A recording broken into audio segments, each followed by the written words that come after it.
Oi, eu sou o Alexandre Lopes da Vitrópolis. Estamos aqui em Jundiaí com o João, guitarrista, Rafael, baixista, Henrique, ex-baterista e agora operador de projeções visuais. Eles são a banda de rock instrumental e experimental Beardless. Após a vinheta,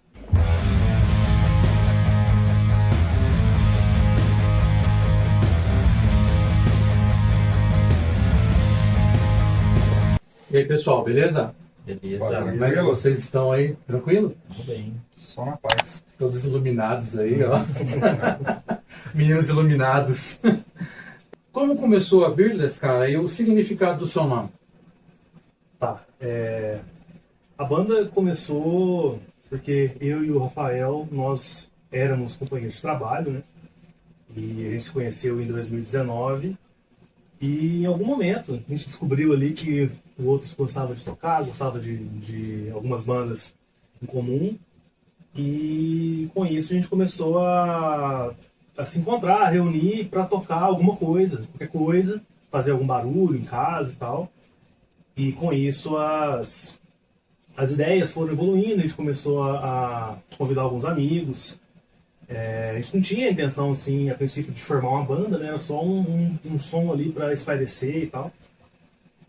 Entrou um momento de pandemia que todo mundo passou a trabalhar em casa e a gente usava os ensaios ali semanais como uma válvula de escape, assim, sabe? Então, nessa época que o Davi convidou o Henrique para fazer a bateria com a gente também convidava outros amigos para chegar, tocar alguma coisa.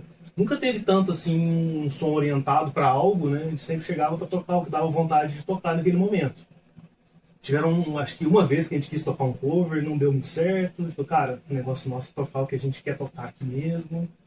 E essas ideias foram evoluindo até o momento que a gente viu que, pô, beleza, são ideias que a gente considera que dá para sair daqui, dá para tocar em algum lugar, vamos testar. E deu certo, a gente criou a página no Instagram, começou a postar algumas coisas, e a gente viu que fazia sentido, né? Enxergar essa nossa atividade musical ali como uma banda. Em relação ao nome, também fomos nós três aqui que moldamos ele, né? Muita gente comenta que Birdless, vou fazer uma tradução assim bem direta, como se fosse sem pássaros, porque ninguém canta e tal, instrumental. É engraçado esse ponto de vista, a gente não tinha pensado sobre isso, mas na verdade é apenas um trocadilho interno nosso, né? Que a gente usava para definir coisas muito sem nexo, assim, isso é muito Birdless e tal. Não tem muita explicação assim, sabe? Então a gente aceita a explicação que o pessoal encontrou, né? Sobre não ter pássaros, porque ninguém canta e tal. Mas aí no caso vocês usavam esse trocadilho entre vocês mesmos, mas não tinha nada a ver com pássaros. Não tinha a ver com pássaros. Porque tem um pássaro, porque tem um pássaro no logo. Aí a logo, sim, a logo, a gente colocou o pássaro. Faz a referência. Então vocês colocaram um pássaro por isso mesmo. A gente usa os pássaros agora como identidade visual. A gente não tem nada contra pássaro. A gente Não, gosta bastante. bem, Não tem nada só as disso. pombas que são um bichinho meio chato, mas tadinha, né? Vocês tocam sempre no improviso. Como é esse processo? Levam a base de uma música pronta já? No caso da Always, ela tá tocando na Vitrópolis, né? Postular e tal. Ela sempre chega diferente na apresentação ou de uma visão para outra também? Mesmo essa música estando pronta já também? Show. Não, ela tem uma estrutura bem lapidada, bem formada. Ela tem alguns momentos de improviso, mas que não fogem da estrutura final da música. Então, como a gente até, inclusive, já lançou essa música, a gente procura tocar sempre parecido, mas ela sempre tem ao vivo um a mais ali, uma improvisazinha, uma improvisação, algo bem mais leve, talvez, né? Não vai mudar muito a estrutura da música, certo? Tem um momento ali que a gente se dá o luxo de poder inventar alguma coisa. Mas dentro da ideia original da música. Mas as partes continuam bem definidas, assim. Mas isso não é conversado antes, na hora ali vocês resolvem e pronto. Um olha pra cara do outro. Tá na hora. É na hora, em cima do palco. Já deu ruim alguma vez? Não? Já. Já? Acontece. Mas é o risco que a gente tem aceitado. Nada muito ruim também. Nada muito ruim. Nada a gente tem Não, mas também se você errar na hora, você já conserta. Em seguida ninguém percebe, Sim, né? se torna uma nova habilidade, né? Que é contornar o erro ao vivo. Então... Que legal, cara. Que da hora, mano. João, você já tocou em outras bandas antes, né? Sempre você gostou de guitarra, no caso. Nos conte um pouquinho do seu passado musical. Bom, na minha família tinha algumas pessoas que tocavam e na época alguns amigos, ensino fundamental, vamos aprender a tocar violão, né? Então eu fui um desses que aprendeu a tocar o violão ali, o Legião Urbana e tal, rodinha de amigos. Mas guitarra mesmo, acho que foi em 2007 que comecei a tocar. Nunca fiz muita aula, assim, na verdade, foram momentos específicos. Tive banda na faculdade, tive bandas cover principalmente. Inclusive foi lá que a gente conheceu o Vitor, que hoje é o baterista da Birdless. Ele foi baterista de uma outra banda que eu tive na faculdade, mas era banda cover, tributo de Arctic Monkeys, que a gente tinha na época. E acho que de som autoral é a primeira vez que eu realmente me dedico mais, assim, sabe? Mas guitarra sempre foi meu instrumento principal, assim, sempre pensei como guitarrista mesmo. Cara, que bacana, show de bola, né? Ó, vocês são aqui de Jundiaí, né? Uma cidade com uma cena musical alternativa em crescimento. Como é fazer esse som, cara? Rola apoio, tem público, ou é mais na raça, né? Olha, Jundiaí tem algumas casas que recebem bem as bandas autorais. Tá? Eu cheguei recentemente em Jundiaí, então eu não conhecia a cena, certo? Você não é daqui? Não sou daqui. Então eu imaginei que para eu poder fazer parte tinha que ir onde as coisas aconteciam. Então eu fui no Esquina, fui no Timbal House, por exemplo, no Beer Market. Então são ambientes que eu via que tinha um som mais local, né, pessoas da cidade tocando, e foi a porta de entrada. A gente pôde conversar com os donos e eles sempre abriram portas pra gente, né, para poder fazer um som. Então eu sinto que em relação a isso existe, embora não seja tanto, mas dentro da realidade que é um som autoral, da instrumental, eu acho que tem boas possibilidades. Em relação a público, eu acho que é um desafio. Acho que é um desafio fazer som autoral e conseguir público. Eu acho que a banda enfrenta uma dificuldade de Jundiaí. O público é um público mais conservador em relação a isso. Não é tão aberto a sons autorais. E eu acho que quanto mais nichado isso se torna, mais difícil vai ficar, né? Então, no nosso caso, a gente tem bem ciente aí que vai ser uma correnteza que a gente vai ter que nadar contra em relação ao público, mas é um incentivo para a gente trabalhar mais e tentar trazer mais artifícios nos sons que causem interesse no público. Cara, eu vou falar por mim, eu não tinha ouvido ainda. De ver vídeo pelo YouTube é uma coisa, mas eu tocando pessoalmente é outra coisa, né? E realmente é bem legal de ouvir. É um som que a gente moldou ele ao vivo, né? Então eu acho que faz sentido ele fazer mais sentido ao vivo, sabe? Então a gente sempre pensa nos sons, ensaios, sempre pensando no que isso vai possibilitar ser feito ao vivo, né? Para poder trazer essa experiência mais imersiva, né? Tentar trazer o público para dentro dessa viagem nossa. Um som autoral ele já é nichado. Instrumental fecha mais ainda, nicho, né? Então a gente sempre tenta trazer mesmo o público agora com as projeções, né? Então é um atrativo a mais, tentar proporcionar aquele espetáculo ali, né? Imersivo, intimista, né? E Rafael, você já tocou em outras bandas antes, né? Sempre foi baixista também. Nos conte um pouco sobre o seu passado musical. Tá, meu passado musical ele começa bem cedo. A minha mãe é professora de música, professora de piano e de musicalização infantil, então desde pequenininha eu já tô imerso nesse ambiente. Comecei tocando flauta transversal, cheguei a tocar na orelha. Toca, moleque! Cheguei a tocar flauta transversal em orquestra, aqui em Jundiaí mesmo. E 2007 também, por aí, conheci mais o baixo ali, sabe, um pouquinho de violão, peguei o baixo, gostei do baixo. Cheguei a fazer um pouquinho de aula também, mas foi por conta mesmo. Tive uma banda autoral aqui em Jundiaí, era de heavy metal. A gente chegou a abrir uns shows aqui, por aqui. Qual o nome da banda? Chamava, né? Agora não existe mais. O pessoal todo aqui de Jundiaí, a gente chegou a abrir show do Sepultura, show do Angra, aqui em Jundiaí mesmo. E assim, era autoral, mas a gente era muito jovem ali também, estava bem no começo. Mas foi um bom start para a experiência aí. Mas desde então o baixo é o meu favorito mesmo. Que legal. Referente ao logo da banda, né? Ela tem uma pegada meio psicodélica, o desenho ali e tal. E a arte do single também, Always, né? Elas são, parece que são olhos ali, né, que eu reparei. Quem cria a parte estética da banda ali, cara? Bom, essa parte mais estética é comigo, né? Você? Além de fazer as projeções. Que lá é olho mesmo, né? Oi? Lá são olhos, né? São olhos? É meu olho. Aquilo é um vórtice de olhos, né? Que a ideia por trás, né? A música chama Always, né? Traduzindo sempre, né? Que quando a gente tocava era a música, a gente vamos tocar de sempre, né? Era aquela música que a gente sempre começava abrindo os ensaios e, enfim, para dar o start ali. E ficou com o nome Always. Então a gente estava sempre de olho nessa música ali, sempre praticando ela, e é o single, né, que a gente tem gravado. Então a ideia do vórtice de olhos é justamente porque a gente estava sempre de olho nela ali, né? Então e foi um processo, né? Processo de bastante tempo de gravação e de estruturação dessa música, né? Então a ideia do vórtice é meio que trazendo isso. A gente está sempre olhando ali para aquela música de uma forma fosse do início ao fim, né? Então é meio mais ou menos isso, mas também fica aberto à interpretação, né? Quanto Essa é tempo a demorou base. para sair essa música? Always. Mas Aí vai chegar onde eu quero essa pergunta. Cara, eu acho que deve ter levado uns. Da primeira gravação até o momento que lançou, deve ter dado mais de um semestre. É porque a gente fez tudo caseiro, né? Então é um processo que a gente errou muito, voltou, refez, testou. Então foi um processo de aprendizado pra gente também.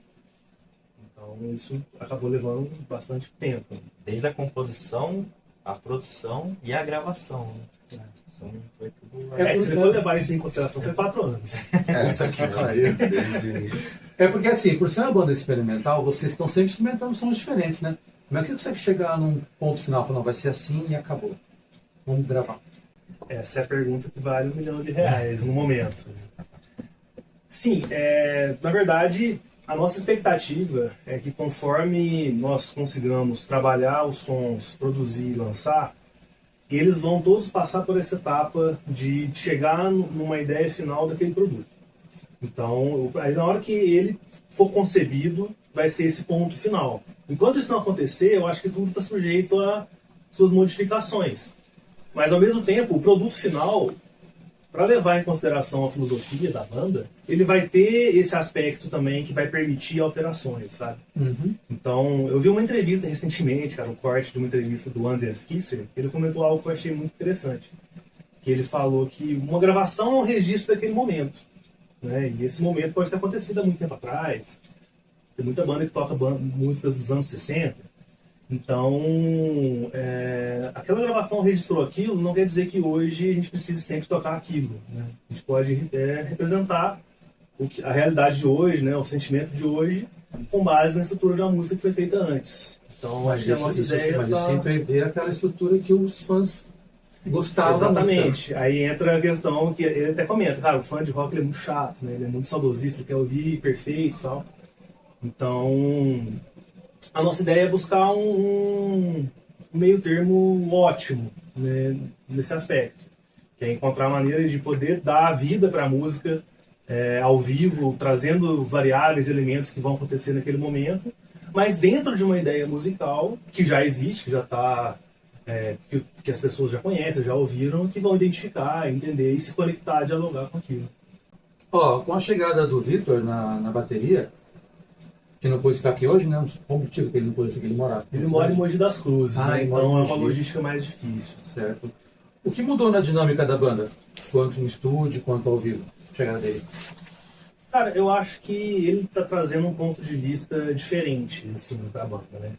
Ele tem muitas referências, influências que são comuns a nós, e ele tem uma maneira de enxergar a composição um pouco mais metódica, né? A gente pode dizer dessa forma. Acho que ele está sendo importante para mostrar para a gente a importância de talvez ter um pouco mais de definição dentro daquilo que a gente quer fazer. Então a gente está trabalhando, a gente está mostrando para ele nossas ideias. Ele está contribuindo com as ideias dele nas nossas ideias e muito provavelmente em breve a gente já vai começar a criar ideias novas junto com ele. É uma mudança de sonoridade, com certeza, que a gente está vendo como positivo, entendeu? Como uma oportunidade agora de talvez fazer um trabalho um pouco mais detalhado, mais robusto, do ponto de vista de composições mesmo. E você, Henrique, bate aquela, tipo assim, o cara é melhor do que eu, o cara é pior do que eu, o cara é igual eu, o cara faz diferente, qualquer. Tem aquela comparação? Ah, não, assim, com certeza é diferente, né? Mas a questão é que pra mim é tranquilo. Acho que eu me aposentei das baquetas por vontade própria. Mas tem saudades quando eu vejo os caras tocando. Cara, eu não tenho muito não, porque assim, diferente dos caras que já tiveram banda, já tocam há muito tempo, a Birdless foi a primeira banda em que eu tive tocando e até o momento a única. Então assim, o meu passado musical, na verdade, era mais uma referência de ver meu irmão tocando, porque ele tinha algumas bandas de cover, de hardcore com os amigos dele. E tinha bateria em casa, né? Então, às vezes eu pegava ali para tocar um pouco, mais para brincar mesmo. Cheguei a fazer aula, mas pouquíssimo tempo. Então, assim, a bateria, para mim, no caso, nunca foi um contato tão aprofundado que eu tive. Sempre foi mais superficial. E eu acho que com a Birdless, eu sempre gostei muito de tocar. Mas eu tava chegando num ponto em que, assim, eu não tinha experiência suficiente que eu queria estar entregando. A evolução que eu estava tendo não é o que eu estava esperando, então estava me gerando uma frustração, sabe? Isso estava me gerando uma ansiedade que não estava me fazendo bem, porque eu não estava conseguindo entregar o que eu queria entregar, né? Então eu decidi me afastar. Então, assim, o fato do Victor estar tocando lá, cara, para mim é tranquilo. Se os caras estão felizes, estão curtindo o som, tá ótimo. Porque para mim, me empolga muito mais estar na parte de projeção e estar fazendo a parte visual, ajudando nisso, do que tá atrás da bateria. Como que começou essa ideia sua de fazer projeções?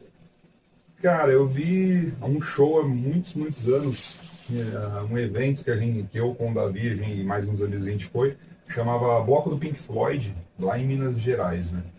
E eu acho que hoje não existe mais, mas na época quando a gente foi, tinham várias bandas covers, e a última banda sempre fechava com o Pink Floyd, né? E teve uma banda lá especificamente que tinha a questão da projeção nesses moldes também. Foi lá que eu vi pela primeira vez e ficou na cabeça aquilo, isso já há mais de 10 anos, já faz muito tempo. E recentemente, acho que quando eu me afastei da bateria, conversando com o João e com o Davi aqui, eu falei, pô, eu gostaria de fazer algo mais visual e tal, e lembrei dessa questão do projetor, e aí fui atrás de botar a mão na massa e fazer acontecer mesmo. E, pô, e tô curtindo pra caramba, fazendo vários experimentos também, do mesmo jeito que a música é experimental, eu tô fazendo a parte experimental no visual, né? Já deu ruim alguma vez? Não deu ruim não. É que se der ruim não percebe, né? Que vai lá, puta, tá legal também. Cara. Você vê água preta lá. É verdade, Como é que foi? É verdade, pô, é verdade. Teve um show recentemente no Glória Rocha, que a gente fez.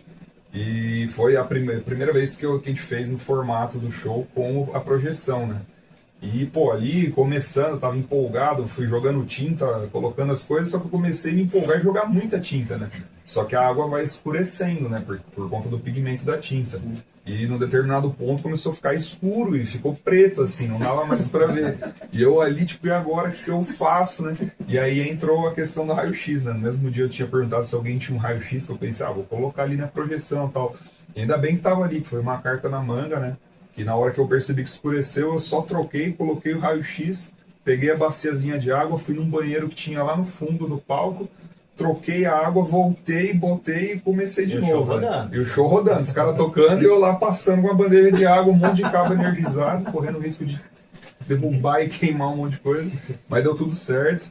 Consegui trocar a água lá, água nova chegou, clareou de novo, continuou o show com tudo certo. Mas não chegou a nada, nenhum desastre. E o raio-x, quem que era? Você sabia? Era do meu pai. Sério? A gente pegou no dia, ele lembrou na hora, falou, cara, alguém tem? Foda, né? Corri atrás lá do meu pai e achei uma. E salvou. Qual é o melhor estado de espírito para ouvir o Birdless? Um estado contemplativo, chapado, correndo no meio do mato pelado ou tudo isso? Cara, acho que depende Depende da pessoa, né? Eu Depende de acho cada um, né? depende de cada um, vai das experiências que cada um tem aí com Eu música. vou perguntar isso aqui daqui a 10 anos, eles vão dizer comigo que não pode ser. Porque até lá, né, correu muita água embaixo dessa ponte, né, cara? Deixa então um recado pros quem segue vocês aí, suas redes sociais aí, agradecimentos. Bom, temos Instagram, BirdlessBR, é a nossa rede social que a gente fica mais ativo. A gente tem bastante coisa no YouTube de show ao vivo, assim, na íntegra mesmo, uns 40 minutos, 50 minutos de show gravados ali. Às vezes com umas gravações meio duvidosas, mas tem também. Se pesquisar Birdless vai achar. Spotify Birdless, por enquanto a gente tem um single lá, estamos trabalhando nos próximos.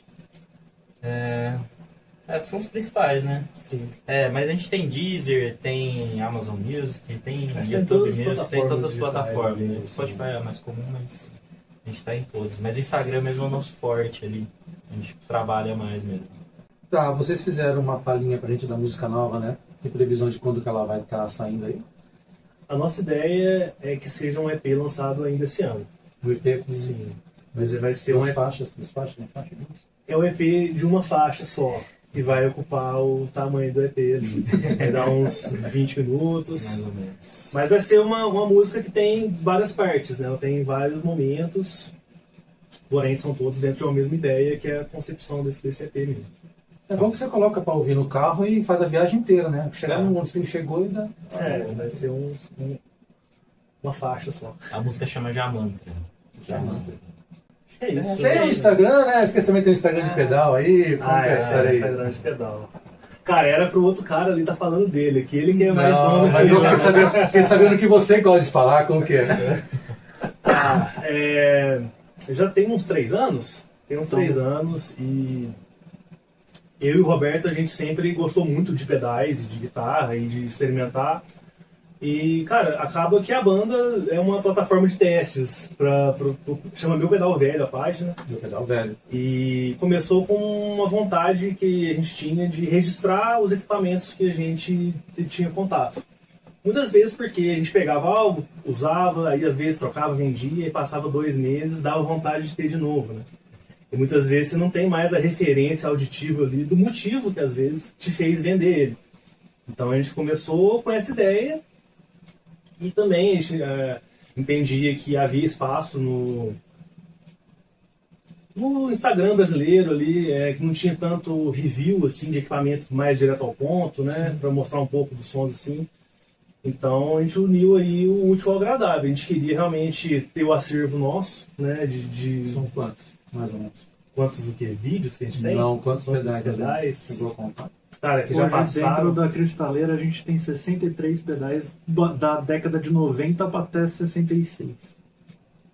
E se for contar os que já rodaram, cara, centenas. Vocês não pensam em fazer uma exposição disso aí? Algum evento que são seus? Vai De repente fica acontecer. legal. Vai acontecer. A gente vai divulgar ainda melhor, mas a gente vai fazer um evento esse ano para expor essa coleção, também para ter música ao vivo instrumental, para poder fomentar aí essa cena, Legal. o ode aos timbres. Quando né? for ter, avisa a gente. A gente quer lá Com ver, cara. certeza, com certeza. Muito legal. Então é isso aí, meninos. Obrigado pelo bate-papo aí, tá?